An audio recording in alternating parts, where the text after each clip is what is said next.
Question, उससे आगे बेटे हम चलते हैं। समझो बेटे अच्छे से, आप साइंस को पहले कराता हूं बेटे। बेटे एक क्वेश्चन है, इसको समझना।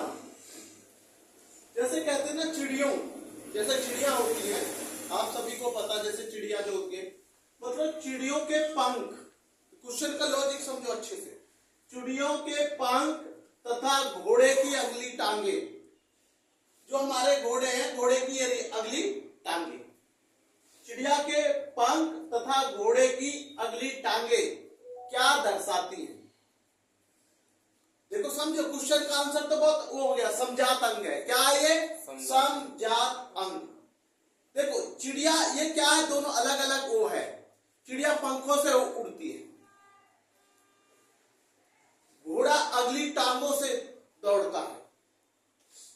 नहीं समझ, देखो समझो, वो अपने पंखों से उड़ती है चिड़िया, और घोड़ा अपने अगली टांगों से दौड़ता है, जो गति हो। लेकिन ये क्या है? समझात अंग। समझ गए बेटे? आपसे पूछा जाए कि चिड़ियों के पंख तथा घोड़े की अगली टांगे दर्शाती है, तो ये क्या है बेटे? समझात अंग। क्लियर है? आगे चलते बेटे, अगला क्वेश्चन। एक बेटे आकस्मिक, देखो सभी जानते हैं आकस्मिक अनुवांशिक, अनुवांशिक परिवर्तन को कहते हैं, परिवर्तन को कहते हैं। परिवर्तन का मतलब होता है किसी चीज का मॉडिफाई होना, परिवर्तन, चेंज होना। परिवर्तन कहते हैं ना, बदल गया, चेंज हो गया यार। परिवर्तन को कहते, इसमें क्या है बेटे? अकस्मात के अनुवांशिक परिवर्तन को कहते बेटे उत्परिवर्तन। आगे क्या आ गया बेटे इसका आंसर? उत्परिवर्तन। क्वेश्चन पेपर में मानो ये आ गया आकस्मिक अनुवांशिक परिवर्तन को क्या कहते हैं, तो आप लिखेंगे उत्परिवर्तन। क्या लिखेंगे बेटे? उत्परिवर्तन। क्लियर है? उत्परिवर्तन। अगला क्वेश्चन है तीसरा बेटे, पित्तजवर। पित्तजवर का वाहक है, मतलब किससे होता पित्तजवर? पित्तजवर का वाहक है एडिस मच्छर। ये रहा एडिस मच्छर। एडिस मच्छर काटने से हमें पित्तजवर होता है। ये हमारी मांसपेशियों में बहुत दर्द होता है जब ये होता है, समझ लीजिए। सिर दर्द होता है ना बेटे, तेज बुखार होता है, सिर गर्म होता है, नहीं बेटा, जो बॉडी में पूरी में दर्द होने लगता है, तो इसको क्या कहते हैं? पित्तजवर। तो ये किसका वाहक है? एडिस मच्छर का। क्या बेटे? एडिस मच्छर का। तो ये सबसे मेन चीज है, पित्तजवर का वाहक है, पित्तजवर का वाहक है एडिस मच्छर। बेटे समझ में क्या है? एडिस मच्छर। पित्तजवर का वाहक क्या बेटे? एडिस मच्छर। क्लियर है बेटे? अगला क्वेश्चन है एंटीसीरम। क्या बेटे? एंटीसीरम में होते हैं, एंटीसीरम में होते हैं एंटीबॉडी। कहते हैं ना एंटीबॉडी विकसित हो जाएगी। नहीं बेटे समझ में, एंटीबॉडी आपने देखा होगा जब कोवैक्सीन का होता है, उसी से एंटीबॉडी विकसित हो जाएगी, तो ये असर कम डालेगी, है ना। मतलब इसका कोरोना वायरस का जो असर है वो कम होगा, एंटीबॉडी बन जाएगी, तो वो ज्यादा फेफड़ों पर संक्रमण नहीं करेगा। तो ये सब चीजें क्या एंटीसीरम में होते हैं? एंटीबॉडी। क्या होते हैं? एंटीबॉडी। कहते हैं ना बहुत सारी मेडिसिन होती है एंटीबायोटिक, वो बहुत सारी बीमारियों में काम आती है। एक एंटीबायोटिक कई बीमारियों में काम करती है, क्योंकि वो एंटीबायोटिक है। क्या है वो? एंटीबायोटिक है। नहीं बेटा समझ में? तो ये जो लिखा हुआ है एंटीसीरम में होते बेटे एंटीबॉडी। एक आपने सबने सुना ये वर्ड चिकनगुनिया। आपने ये वर्ड खूब अच्छे से सुना कि जैसे डेंगू, चिकनगुनिया। नहीं बेटा, ये वर्ड आपने पहले भी सुना है, चिकनगुनिया। एक बार बहुत ज्यादा फैला था, चिकनगुनिया हो रहा, चिकनगुनिया ना। तो ये चिकनगुनिया रोग का संचरण किसके द्वारा होता है? ये भी एडिस मच्छर, जो पित्तजवर का वाहक होता वो ही एडिस मच्छर इसका होता चिकनगुनिया। नहीं बेटे समझ में? ये जो एडिस मच्छर होता है ये खतरनाक मच्छरों में होता डायबिटेशन में। तो ये हमारा चिकनगुनिया रोग का संचरण किसके द्वारा होता बेटे? एडिस मच्छर। क्लियर है? ये दो क्वेश्चन के आंसर एक है। पित्त ज्वर का वाहक क्या है? एडिस मच्छर। और चिकनगुनिया का संचरण किसके द्वारा होता? एडिस मच्छर। एंटी सीरम में होते हैं एंटीबॉडी। क्या होते हैं? एंटीबॉडी। एक है बेटे दलहनी। ये फसल जो दलहनी पौधे की जड़ों में पाया जाता है, जो दलहीन फसल होती है, पौधे होते हैं, उनकी जड़ों में क्या बेटे? जड़ जो होती है, पौधे की जड़ नीचे होती है ना, पौधे की जड़ों में पाया जाता है। तो बेटे राइजोबियम है। क्या है बेटे? राइजोबियम। क्लियर है बेटे? राइजोबियम। तो ये बेटा थोड़ा जल्दी चला करो बिटिया। दलहीन पौधे की जड़ों में पाया जाता है राइजोबियम। क्लियर है? उसके बाद अगला क्वेश्चन है बेटे बायोगैस उत्पन्न करने वाला। अच्छे से समझ लीजिए, बायोगैस उत्पन्न करने वाले जीवाणु को क्या कहते हैं? जो बायोगैस होती है उसमें उसको उत्पन्न करने वाले जीवाणु को क्या कहते हैं? जीवाणु को तो मैंने लिख दिया है बेटे, इसका आएगा मेथिनोजेंस। ये रहा मिथेनोजेंस। ये बेटे बायोगैस उत्पन्न करने वाले जीवाणु का नाम है। जो जीवाणु को क्या कहते हैं बेटे समझ में? तो क्वेश्चन में ये पेपर में ज्यादा चांस बन जाते हैं क्योंकि बच्चे इसको याद नहीं कर पाते। वो क्वेश्चन ये तो याद कर लेते बायोगैस क्या है ना, ये तो कर लेते हैं बायोगैस क्या है, किन कारणों से होती है, क्या है। लेकिन उसमें मैंने क्वेश्चन बदला, बायोगैस उत्पन्न करने वाले जीवाणु को क्या कहते हैं? देखो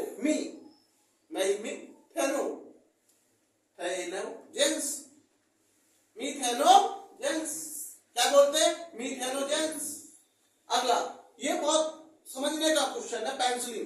पेनिसिलिन एक मेडिसिन है, एंटीबायोटिक। पेनिसिलिन जो है, पेनिसिलिन का बहुत यूज किया जाता है।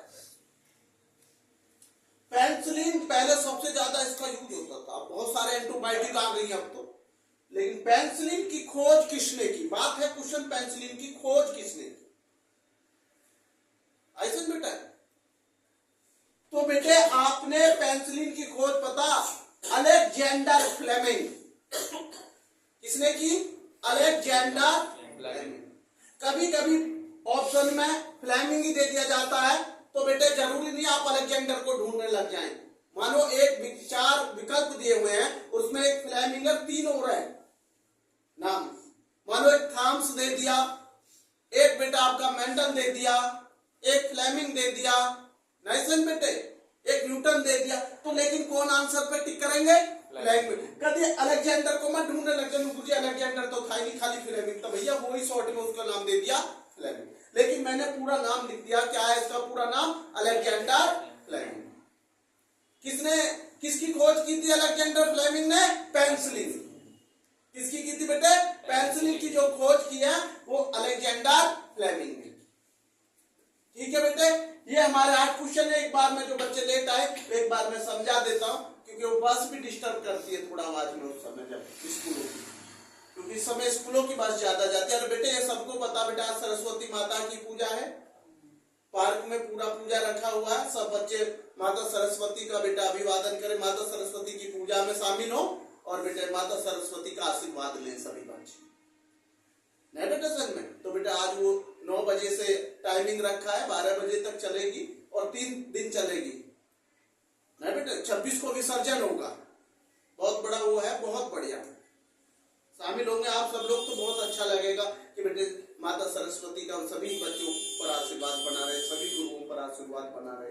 यही बेटे हम लोगों का माता से प्रार्थना करते हैं। तो मेरा क्वेश्चन है, देखो बेटे सुनिए, आंसर आप भी दे सकते हैं लेकिन आप सुन लीजिए। चिड़ियों के पंख, चिड़िया किससे उड़ती है? पंखों से। घोड़ा की अगली टांग दर्शाती क्या है? घोड़ा किससे दौड़ता है? टांगों से। अगली टांगों से गति पकड़ता घोड़ा। काम एक ही है, बस वो टांगों से दौड़ रहा और वो पंखों से उड़ रही।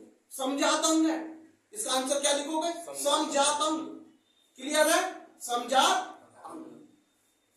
अकस्मात अनुवांशिक परिवर्तन को क्या कहते हैं? उत्परिवर्तन। क्या कहते हैं? उत्परिवर्तन। पीत ज्वर का वाहक है एडिस मच्छर। किससे होता है ये पीत ज्वर? इसके लक्षण दिखते हैं, सिर दर्द, पूरे शरीर में दर्द होना, तेज बुखार होना, डायबिटीज में जी मचलाना, उल्टियां सा आना, ये सब चीजें इसके लक्षण हैं। ज्यादा से ज्यादा इसके बचाव के लिए पानी पीना चाहिए, सही समय पर दवाई का प्रयोग करना चाहिए डायबिटीज में। तो ये सब चीजें किससे होती है? एडिस मच्छर से। ये मच्छर खतरनाक मच्छर होता, एडिस मच्छर। ये चिकुनगुनिया भी यही करता है, पता ना, चिकुनगुनिया भी यही करता है। आगे क्वेश्चन आएगा। अगला क्वेश्चन है एंटीसीरम में होते हैं एंटीबॉडी। क्या होता है एंटीसीरम में? एंटीबॉडी। चिकनगुनिया रोग का संचालन किससे होता है? एडिस मच्छर से। अगला क्वेश्चन है दलहन पौधे की जड़ों में पाया जाता है राइजोबियम। क्या पाया जाता है? राइजोबियम। क्लियर होना चाहिए सबको याद, राइजोबियम। बेटे इस बच्चे गाड़ी की चाबी दे दो, ले बेटा चाबी ले जा गाड़ी की, दे देना बेटा। ये हो गया बेटे हमारा क्वेश्चन जो है बेटे, ये मैंने आपको बताया अभी, दलहन पौधे की जड़ों में पाया जाता है राइजोबियम। अगला क्वेश्चन है बायोगैस उत्पन्न करने वाले जीवाणु को क्या कहते हैं? देखो बायोगैस का तो आपको सबको पता, बायोगैस। ये क्वेश्चन है बायोगैस उत्पन्न करने वाले जीवाणु को क्या कहते हैं? मीथेनोजेंस। ये लिख रहा मीथेनोजेंस। क्लियर है? जो बायोगैस को जीवाणु उत्पन्न करने वाला कौन सा होता बेटे? मीथेनोजेंस। अगला क्वेश्चन है बेटे, अभी मैंने बताया पेनिसिलिन की खोज किसने की? अलेक्जेंडर फ्लेमिंग ने।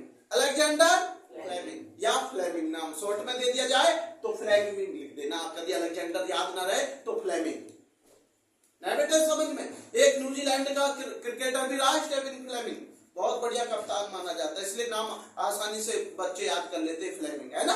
बहुत अच्छी बात बेटा। एक क्वेश्चन में अब आपको ये तो हो गए बेटे, डस्टर कम। मैंने एक पूछा था आपसे मानव की खोपड़ी में, मैंने क्वेश्चन बोला था एक दिन, मानव की खोपड़ी में कितनी हड्डियां होती हैं? 22।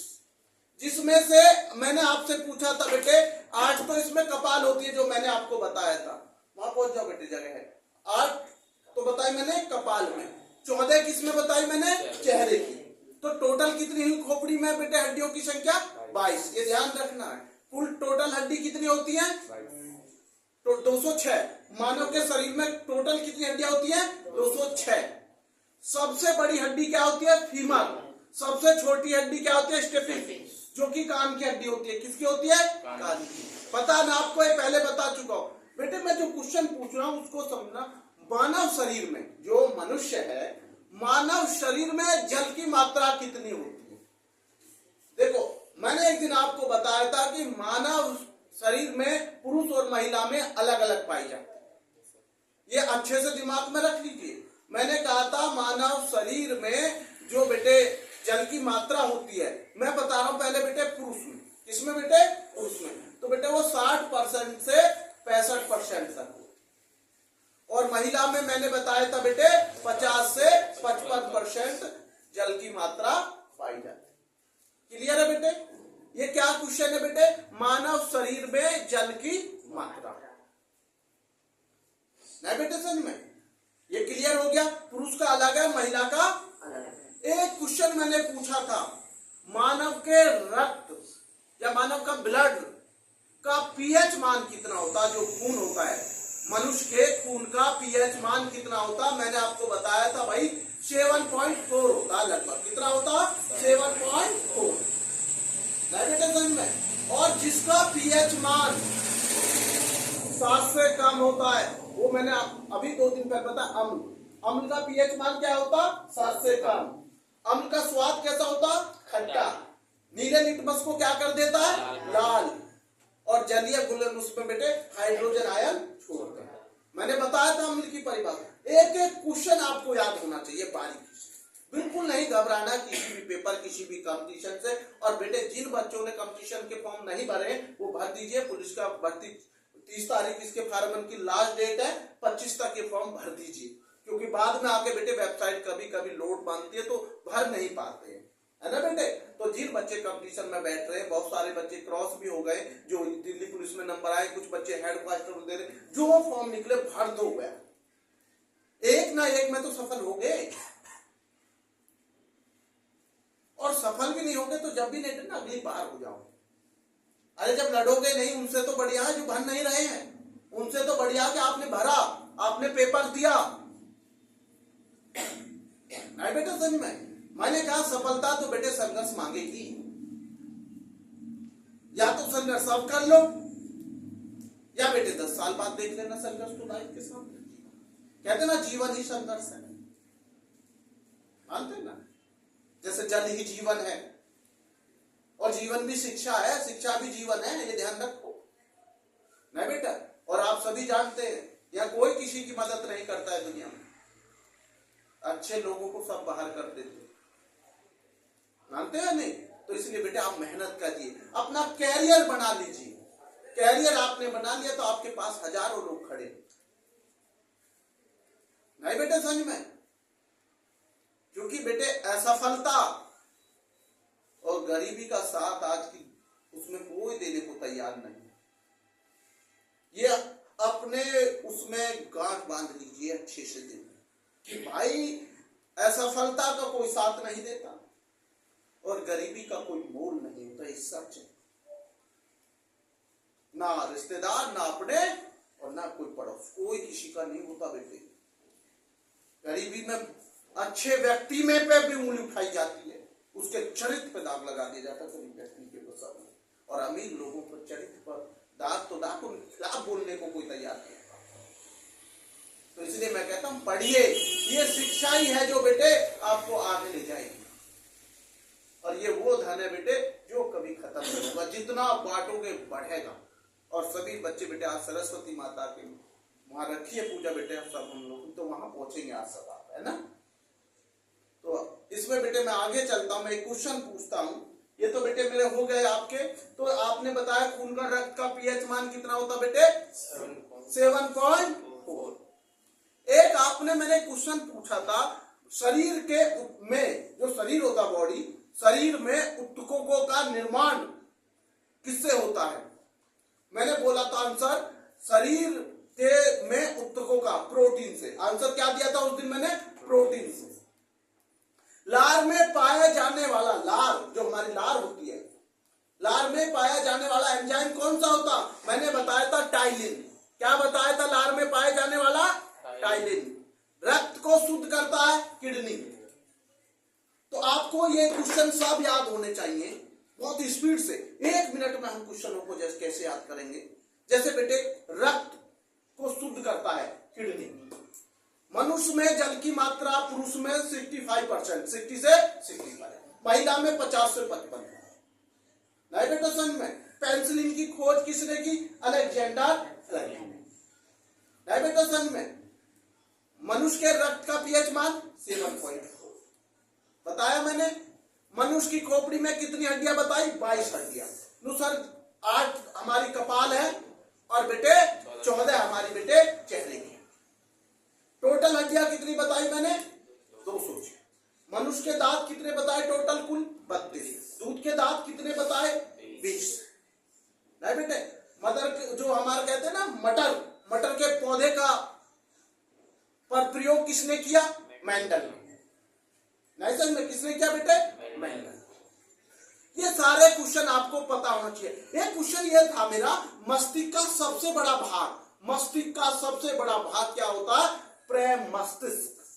प्रे पे नीचे रह और मस्तिष्क, समझ लो। मस्तिष्क का सबसे बड़ा भाग प्रेमस्तिष्क। नहीं बेटा समझ में? क्या होता? प्रेमस्तिष्क। क्लियर है? आगे चलते बेटे, साइंस को विराम देते हैं। अब हम बेटा आज एसएसटी को लेंगे थोड़ा। क्या लेंगे बेटे? एसएसटी और थोड़ा जी के टाइम। अच्छे से समझना बेटे, जितने मैंने क्वेश्चन बताए कम से कम ये आपको मैंने 15-20 क्वेश्चन ये साइंस के रिपीट कर दिए होंगे। सभी बच्चों को ये याद होने चाहिए। कोपिका कहाँ पाई जाती है बाबूजी? फेफड़ों में। कोशिका का कार्य क्या है फेफड़ों में? हवा के माध्यम से ऑक्सीजन लेती है, ऑक्सीजन, और कार्बन डाइऑक्साइड छोड़ती है। मास्टर ग्रंथि किसको कहते हैं? पीयूष ग्रंथि को। बहुत बढ़िया, पीयूष ग्रंथि। एक सामान्य मनुष्य की जो बेटे आंखों की क्षमता कितने सेंटीमीटर होती है? 25 सेंटीमीटर। बहुत बढ़िया। अभी मैंने जो क्वेश्चन बताया था, पेंसिलिन की खोज किसने की? पित्त ज्वर का वाहक कौन सा क्या है? एडिस मच्छर। चिकुनगुनिया किसके उससे होता है? एडिस मच्छर। बहुत बढ़िया। चिड़ियों के पंख किसके? चिड़ियों के पंख और घोड़े की अगली टांग क्या दर्शाता है? समजात अंग। क्या दर्शाता है? बहुत बढ़िया। ये सब याद हो गए होंगे आपको। अब हम चलते हैं एसएसटी पे। बेटे एसएसटी का एक सबसे एक बहुत मस्त होता है याद करने का, एक अपना अपना ढंग होता है। बड़ा इंटरेस्ट आता है हिस्ट्री इनमें पढ़ने में, एक अलग होता है अगर हम इनका मन लग जाए। क्योंकि आप जानते हैं यूपीएससी में बड़ा महत्व है इन सबका। इन सब्जेक्टों का एक अपना आप अलग महत्व है। फ्री में जब हम सीसेट देते हैं, कई लाखों बच्चे, फिर मैं आपको बता देता हूं, कई लाखों बच्चे बैठते हैं, 5-6 लाख बच्चे मानो सपोज करो एग्जाम्पल के तौर पर बैठे, तो फिर हजारों में रह जाएंगे मेन में पहुंचते पहुंचते। चाहे 12,000 रह जाओ, चाहे 10,000 रह जाओ, चाहे 14,000 रह जाओ, और फिर इंटरव्यू क्लियर करते करते 100 में आ जाते हैं। देखो कितनी कहानी है ये दास्तान। चले थे लाखों में, फिर हम हजारों में रह गए, और जब हम तीसरे राउंड में पहुंचे तो हम सैकड़ों में रह गए। चले थे हम लाखों में, और जब हम दूसरे राउंड में पहुंचे तो हम हजारों में रह गए, और जब हम फाइनल राउंड में पहुंचे क्लियर करके तो हम केवल सैकड़ों में रह गए। बड़ा अच्छा वो है। मेहनत करोगे तो सैकड़ों में भी नाम होगा, आज नहीं तो आज के दिन। ये बिल्कुल मत डरो किसी पढ़ाई में, बस केवल मन लग जाए। क्या लग जाए? मन। और एक लक्ष्य बन जाए कि भाई ये करना है। आपको पीछे खींचने वाले तो बेटे हर सीढ़ी, हर चौराहे, हर नुक्कड़, हर जगह खड़े मिलेंगे पीछे खींचने वाले, लेकिन आगे बढ़ाने वाला कोई खड़ा मिलेगा आपको जो आगे बढ़ाने के लिए। वो शख्स नहीं है आज की डेट में। ये मान के चलिए भगवान का भेजा हुआ आपके लिए कोई नेक बंदा है जो आपको आगे बढ़ा रहा है, आगे बढ़ाने का प्रयास कर रहा है। नहीं बेटा सच में। तो मेरा क्वेश्चन है वेदों की संख्या। मैं यहां आना चाहता था। वेदों की संख्या, वेदों की संख्या 4 होती है। क्या होती है? 4। सर वेद 4 कौन से होते हैं? सबसे प्राचीन वेद है ऋग्वेद। कौन सा वेद है? ऋग्वेद। एक होता सामवेद, एक होता यजुर्वेद, एक होता अथर्ववेद। वेद 4 होते, सामवेद, अथर्ववेद, यजुर्वेद, ऋग्वेद। सबसे प्राचीन है ऋग्वेद। नहीं बेटा सच में। तो वेद कितने होते हैं? 4। ऋग्वेद, सामवेद, अथर्ववेद, यजुर्वेद। 4 हो गए। एक होता, जब वेद आया तो मेरा एक चक्र घूमा वेदांगो। वेद चला, फिर मैं वेदांगों पे आया। किस पाया? वेदांगों पे। वेदांगों की संख्या होती है 6। किसकी होती है? 6। वेदांगों की संख्या होती है 6। क्लियर है? एक दिन हमने आपसे क्वेश्चन पूछा था, भाई महाभारत में कितने पर्व होते हैं? 18 पर्व होते हैं। एक दिन हमने पूछा था गीता में कितने अध्याय हैं? 18। पुराणों की कुल संख्या कितनी? 18 है। ये 18 का आंकड़ा बड़ा है, इसमें कोई शक नहीं। बेटे वेदांगों की संख्या। एक क्वेश्चन मैं आपसे पूछ रहा हूं, सूरज और ये साल भगवान सूर्य देव की मानी जाती है, क्योंकि इस साल का बेटे जो डिजिट पूरा नंबर निकल के आता वो 1 आता। आप जोड़ लेंगे जैसे 2026 2026 6, 2 प्लस 0 प्लस 2 प्लस 6 कितना हुआ 10, और 10 का एक डिजिट क्या होगा 1, और एक नंबर होता भगवान सूर्य। तो ये साल भी भगवान सूर्य देव। मैंने पूछा सबसे पहले सूरज कहाँ उगता, नहीं पूछ रहा मैं, डूबता पूछ रहा हूं भाई। कभी कभी डूबती हुई चीज को भी याद कर लिया करो, ये नहीं है उगते हुए सूरज को ही सलाम करते। मानता हूं मैं, जैसे कहते हैं ना, जैसे सफलता वाले लोगों को या पूछते, अरे भाई कभी गरीबों से भी मिल लिया करो, क्यों, कभी उनका भी हालचाल पूछ लिया करो। तो बेटे मेरा क्वेश्चन क्या है, सबसे पहले सूरज कहां डूबता है, कौन से देश में डूबता है सबसे पहले सूरज? ब्रिटेन में। कहां डूबता है? सूर्य सबसे पहले डूबता है ब्रिटेन में। नहीं बेटे सच में, कहां? अगला क्वेश्चन है, मैंने आपको बता रहा हूं, भारत में सभी जानते हैं जीएसटी आता है, सब जानते हैं जीएसटी, हर चीज पे जीएसटी लगती है बाबू जी, आप देख लीजिए, जानते हैं ना, जीएसटी से कीमत बढ़ती है। जीएसटी को खत्म कर देंगे तो बेटे कीमत वस्तु कम हो जाएगी, नहीं बेटे? तो ये जीएसटी है क्या, बात क्या है जीएसटी? भाई गुड, जो कहते हैं ना गुड्स एंड सर्विस टैक्स,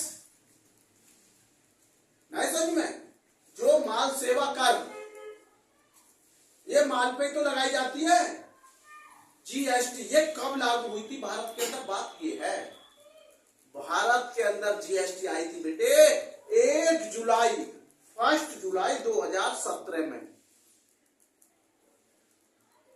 और एक क्वेश्चन और बता दूं, हमारे मुख्यमंत्री योगी आदित्यनाथ 2017 में ही पहली बार मुख्यमंत्री बने थे। क्वेश्चन कभी आ जाए कि भाई यूपी बोर्ड वाले बच्चे ध्यान रखें कि हमारे मुख्यमंत्री माननीय महाराज योगी आदित्यनाथ पहली बार कब मुख्यमंत्री बने थे उत्तर प्रदेश के, तो भैया 2017 में ही बने थे, है ना, ये ध्यान रखें। कभी आप 2 बार, सभी जानते हैं, मानते हैं ना इस चीज, तो अच्छे से समझ लेना भाई। आगे चलें, अच्छे से क्वेश्चन समझिए। ये आंसर है 1 जुलाई 2017। क्लियर है? आगे चलते बेटे, अगला क्वेश्चन आप पूछेंगे हम आपसे। एक हमने बताया था नागर शैली, याद करिए, नागर शैली का विकास कहां हुआ, नागर शैली का विकास कहां हुआ? इसका आंसर आएगा बेटे उड़ीसा। नागर शैली का विकास कहां हुआ? उड़ीसा। कहां हुआ नागर शैली का विकास? उड़ीसा। नागर शैली का विकास कहां हुआ? उड़ीसा। अब आगे चलते बेटे, अगला क्वेश्चन जो है वो हम बताते हैं आपको। बेटे स्कूटी देखना क्या कर रहे हो, किसकी है स्कूटी? देखो बेटा अपना भाई,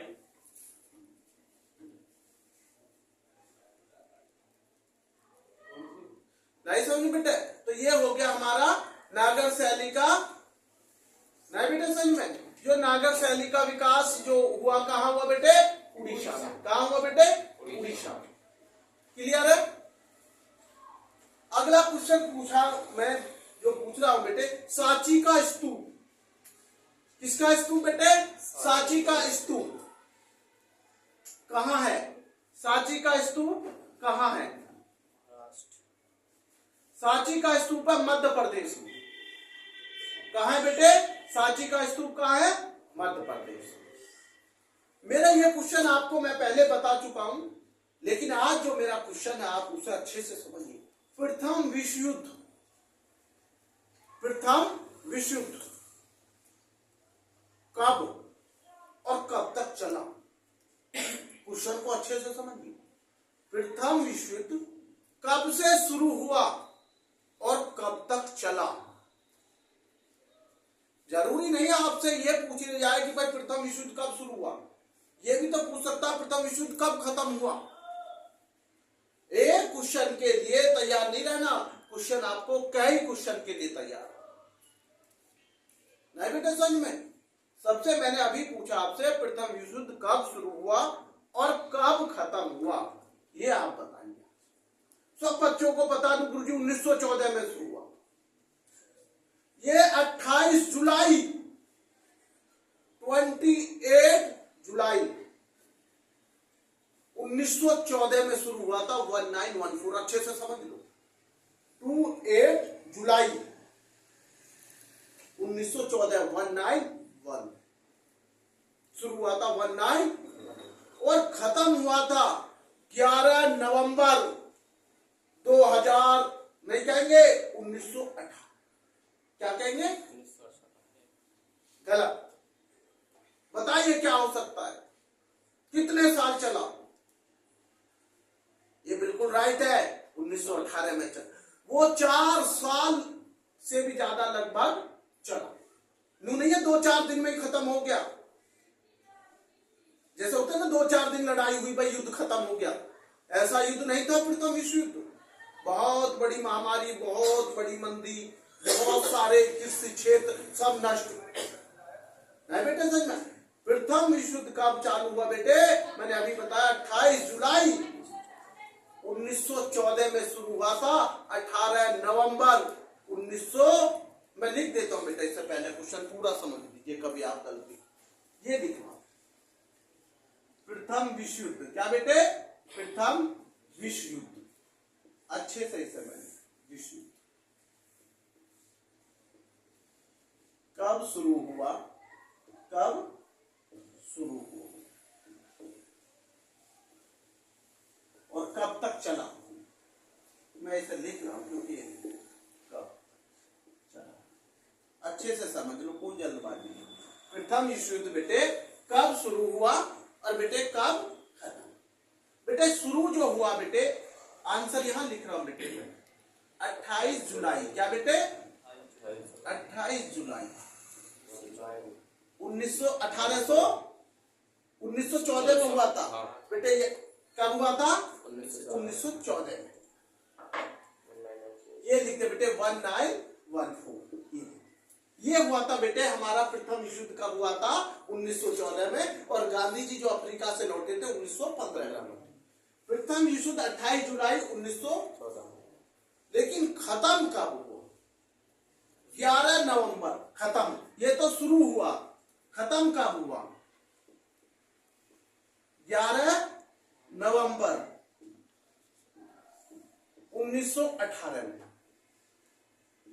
ये हुआ बेटा इसका आंसर, आप समझ लीजिए। पहले मैं बता रहा हूं, अच्छे से समझ बेटे। प्रथम विश्व युद्ध कब शुरू हुआ? 28 जुलाई 1914 में। जो प्रथम विश्व युद्ध हुआ था बेटे 28 जुलाई 1914 19 गुरु जी खत्म कब हुआ? देखो बेटे समाप्त 11 नवंबर 1918 1918 में खत्म हुआ था और शुरू हुआ था 1914। अगर डेट भी याद ना रहे पेपर में, कम से कम इतना तो याद रखना 1914 1914 में प्रथम विश्व युद्ध हुआ था और बेटे खत्म कब हुआ था? 1918। इतना तो याद रखना, कभी डेट याद ना रहे। कभी कभी बच्चे तो बेटे कम से कम सन याद जरूर रखना। वैसे तो डेट याद रहेगी आपको 28 जुलाई 1914। 11 नवंबर 1918 में खत्म हो गया था 1918 खत्म हो गया। और शुरू कब हुआ था? 1914। क्लियर है?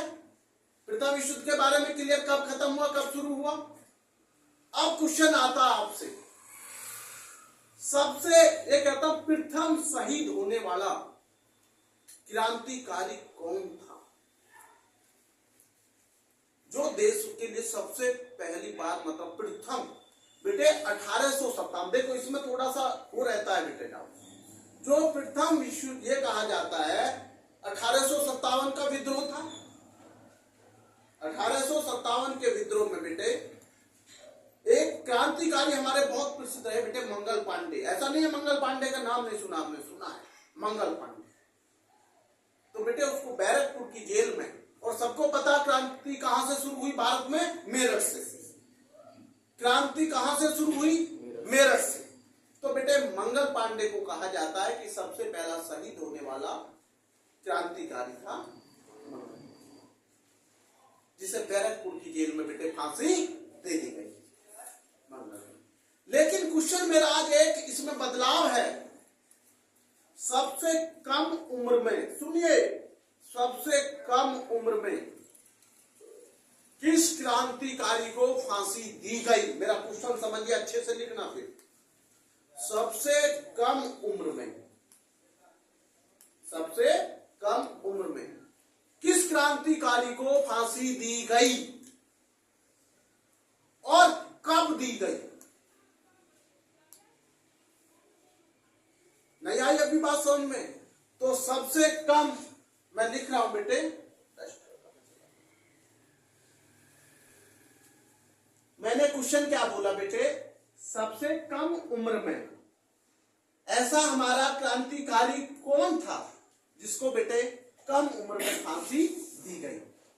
उसका नाम बताना है, उसको कब दी गई और वो कितने वर्ष का था जो इतना, भगत सिंह से भी कम उम्र का था वो। कभी आप ये सोच रहे, कुछ बच्चों के मन में चल रही होगी कि भगत सिंह था जी कम उसमें, अरे भगत सिंह से भी कम था खुदीराम, खुदी खै खाए उ दी, खुदी राम, खुदीराम था भैया। आपने सुना ना होगा लेकिन आज सुन लो भैया, खुदीराम था जो सबसे कम उम्र में फांसी दी गई थी। किसको बेटे? खुदीराम। 18 वर्ष का था केवल। कितने वर्ष का था? 18 वर्ष। गुरुजी कब फांसी दे दी गई थी? 11 अगस्त। कब दे दी थी भैया? 11 अगस्त 1908 में। कब दे दी गई थी इसको फांसी? 1908 में दे दी गई थी भैया। ये 11 अगस्त। खुदीराम 18 वर्ष का था केवल बेटा जब उसको फांसी दे दी गई थी 11 अगस्त 1908 में। आपने नाम नहीं सुना होगा, ये देख लो।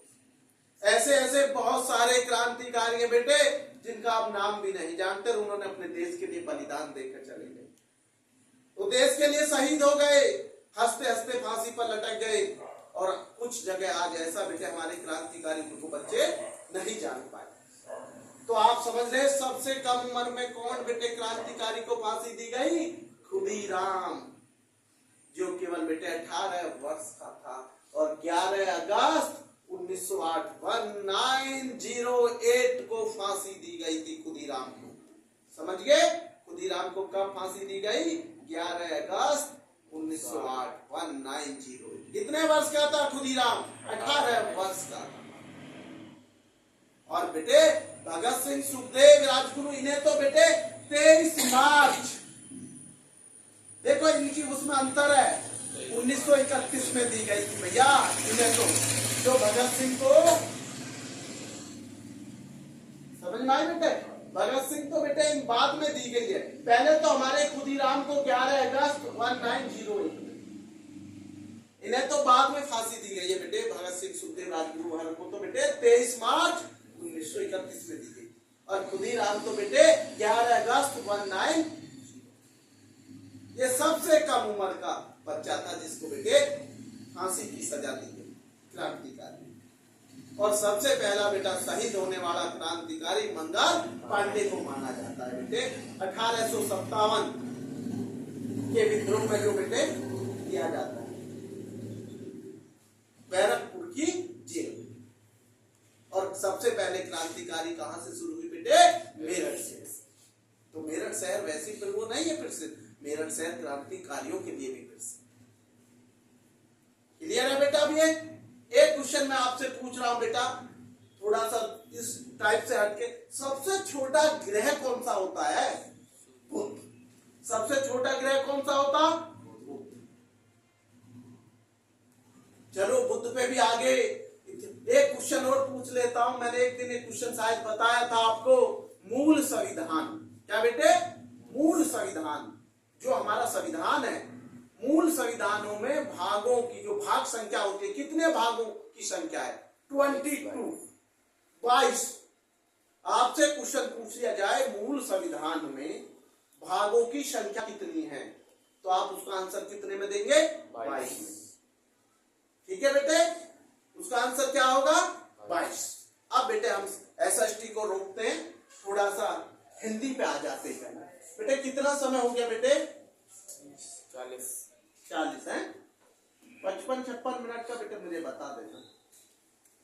चलते बेटा थोड़ा हिंदी पे आते हैं।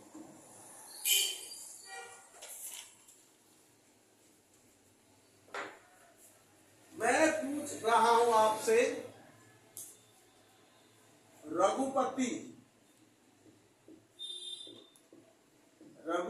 राघव राजा राम,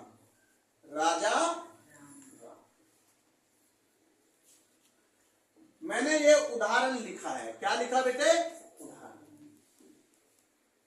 मेरे क्वेश्चन को समझना हिंदी में। मैंने लिखा है रघुपति राघव राजा, ये लाइन मेरे पेपर में आ गई और मेरे से ये पूछा जा रहा है, मानो ये कौन से अलंकार का उदाहरण है। अच्छे से समझिए, जल्दबाजी नहीं करते किसी चीज। रघुपति राघव राजा राम, अनुप्रास अलंकार। क्या है बेटा ये, अनुप्रास। क्योंकि हमने आपको बताया है जहां व्यंजनों की बार बार आवर्ती होती है उसे अनुप्रास अलंकार कहते हैं। जैसे रघुपति राघव राजा, देखो इसमें एक रह ये रहा, एक रह ये रहा, एक ये रह बार बार आ रहा, देख लो आप। इसलिए यह अनुप्रास अलंकार है, क्योंकि जहां व्यंजनों की बार बार आवर्ती होती है उसे अनुप्रास अलंकार कहते हैं। क्योंकि यहां समझ लीजिए, जो आपकी परिभाषा थी जहां व्यंजनों की बार बार आवर्ती होती है उसे अनुप्रास अलंकार कहते हैं। जैसे रघुपति राघव राजा राम, रघुपति राघव।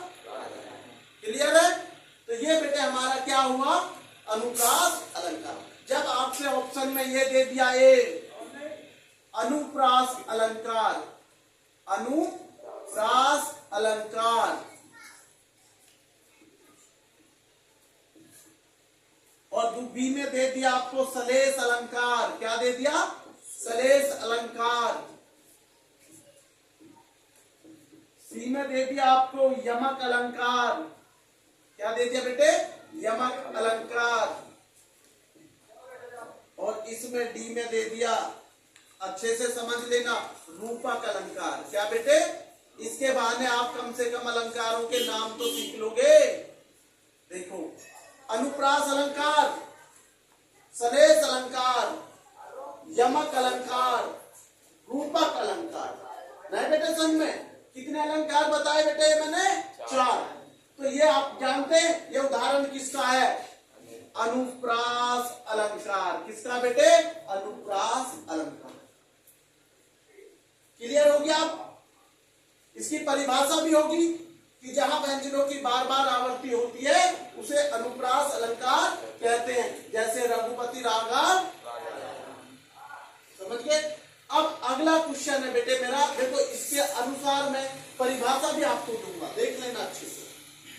सलेस अलंकार क्या है बेटे, सलेस अलंकार, जहां एक शब्द के अनेक अर्थ निकलते हों, जहां एक शब्द के अनेक अर्थ निकलते हों उसे सलेस अलंकार कहते हैं। जहां एक शब्द के अनेक अर्थ निकलते हों उसे सलेस अलंकार कहते हैं। जैसे उदाहरण, रही मन पानी राखिए, रही मन पानी राखिए, बिन पानी सब सून, रही मन पानी राखिए, बिन पानी सब सून, पानी गए न उभरे, मोती मानसू, मोती मानसू। रही मन पानी राखिए, बिन पानी सब सून, और पानी गए न उभरे, मोती मानसू। ये किसका है, सलेस अलंकार का। किसका, सलेस अलंकार का उदाहरण है। जहां एक शब्द के अनेक अर्थ निकलते हो उसे सलेस अलंकार कहते हैं। अगला अलंकार क्या मिला? यमक अलंकार। जहां एक शब्द दो या दो से अधिक अर्थ निकलते हो, जहां एक शब्द के, लेकिन समझिए सलेस अलंकार और यमक अलंकार में बच्चा परिभाषा में गलती करने के चांस होते भैया। मैंने बहुत सारे पेपर देखता हूं बच्चों को, गुरु जी ये तो यमक अलंकार में लगाया मैंने। समझिए यमक अलंकार क्या होता है? एक शब्द के दो या दो से अधिक, दो या दो से अधिक अर्थ निकलते हो उसे कहते हैं यमक अलंकार।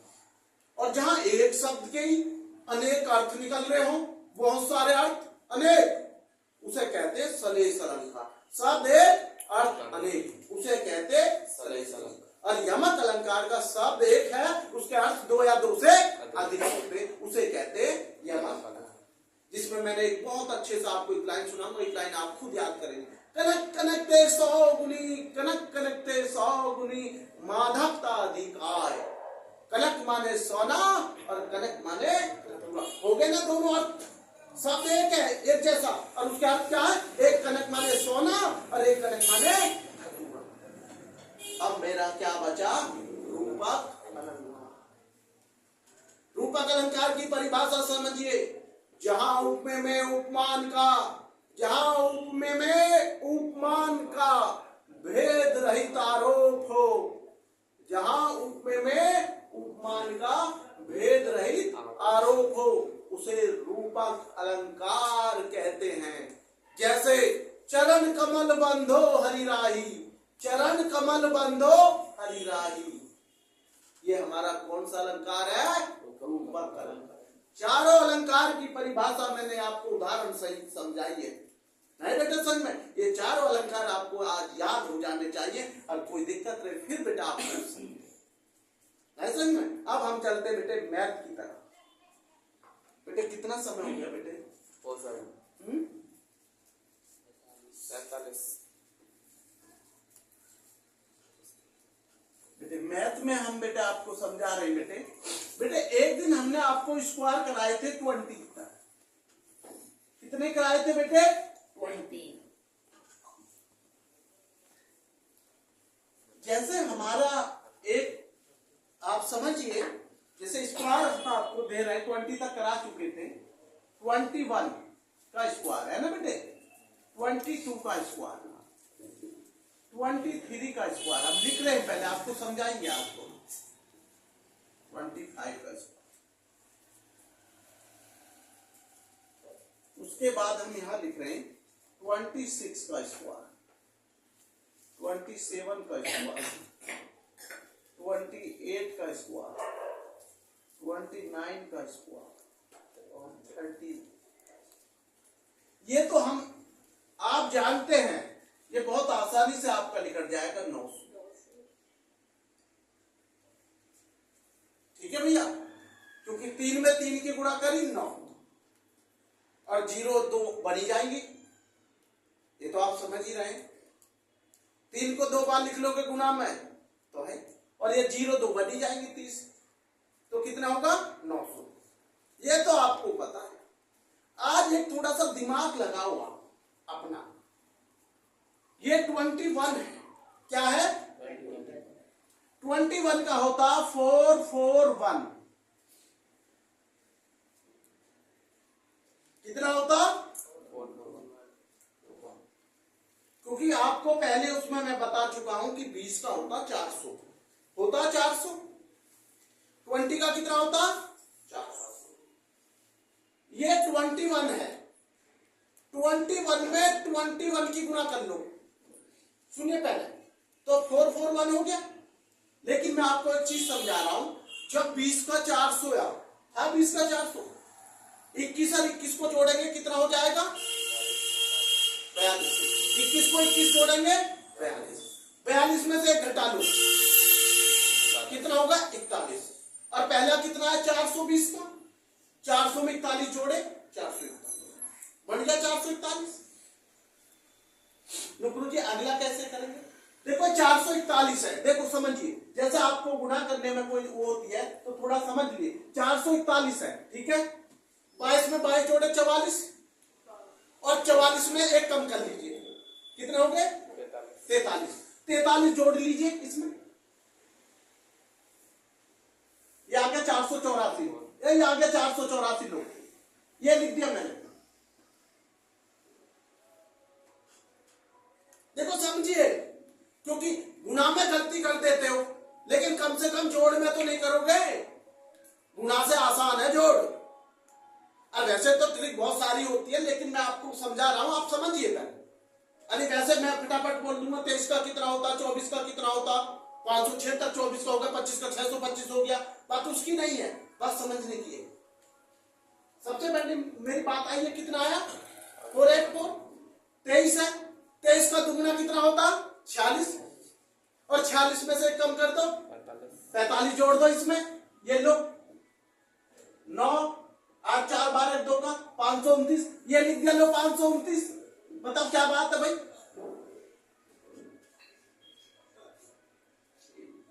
आया दिमाग में नहीं आया भाई? मैंने क्या किया, मेरा 484 आया, मैंने रखा वहीं रखा है,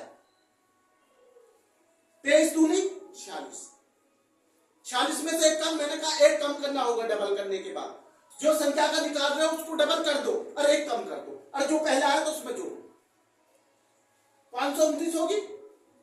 ये क्या 24, 24 का डबल कितना होता 48, 48 में से घटाया 47, भैया 47 जोड़ देना इसमें, देखो कैसे आंसर ना आए।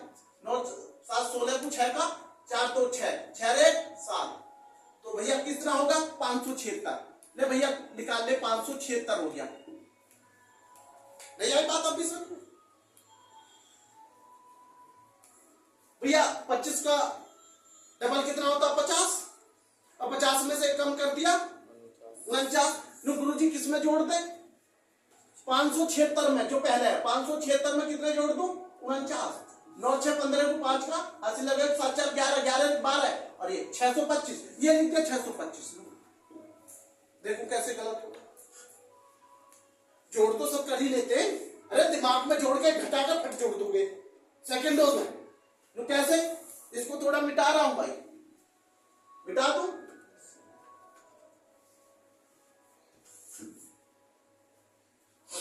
आपको सबको पता है 625 है ये। अगला मेरा क्या है 26 का दुगना कितना होगा 52, 52 में से घटाया 51, 625 में से 51 जोड़ दो, 625 में कितने जोड़ दो 51, 6, समझ गए कितना हो गया 676, ये लिख दिया मैंने 676। ये 27 का दुगना 54, 54 में से घटाया 53, फटाफट निकाल दो, 6 3 9 7 5 12 को 2 का, और ये 729 कितना हो गया 729, ये लिख दिया 729।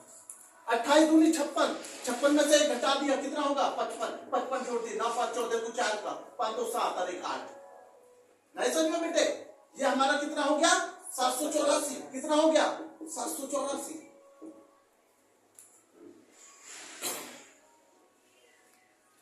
ये 29 है, 29 का दुगना कितना होता 58, 58 में से कितना घटा दूं 8, 57, ये जोड़ दिया मैंने भाई 57 लो, 7 4 11 को 1 का 8 5 13 14 4 का, और भैया ये 841, कितना होगा भैया 841 हो गया। और 30 का तो हमने अभी बताया, 30 दूनी 60, 60 में एक घटा दिया 59, जोड़ देंगे 59, देखो ये जोड़ दिया 9 10, ये आ गया 900, आ गया ना, क्या निकल गया है पूरा नहीं निकला, देख लो। अब हम इसे आपको मुजबानी समझा रहे हैं, कुछ नहीं, आपको ये हमने समझाया था। ये हो गया बेटे हमारा 900। बेटे कितना टाइम हो गया भाई 54। बेटे ये 1 मिनट में लूंगा, 21 का 441, 22 का निकालेंगे, 22 का दुगना 44, 44 में से एक कम कर दिया कितना हुआ 43, 441 में 43 जोड़ दिया, आंसर निकल गया 484, ये रहा 484। 23 का दुगना 46, 46 में से एक घटाया कितना होगा 45, 45 को जोड़ दीजिए 484 में, ठीक। फिर ऐसे 24 का कर लीजिए, 24 दूनी 48, 48 में से घटा दिए 47, 47 को ऐड कर दीजिए, उस पर निकल जाता। बिल्कुल आपको वो नहीं करना है, कोई गुना में ज्यादा नहीं, ये आपको मुजबानी याद हो जाएगी। तो जैसे ये हो गया 441, 484, 529, 625, ये हो गया 576, 625, 676, 729, 784, 841, 900। आज बेटे यहाँ ही रोकते आपको। धन्यवाद।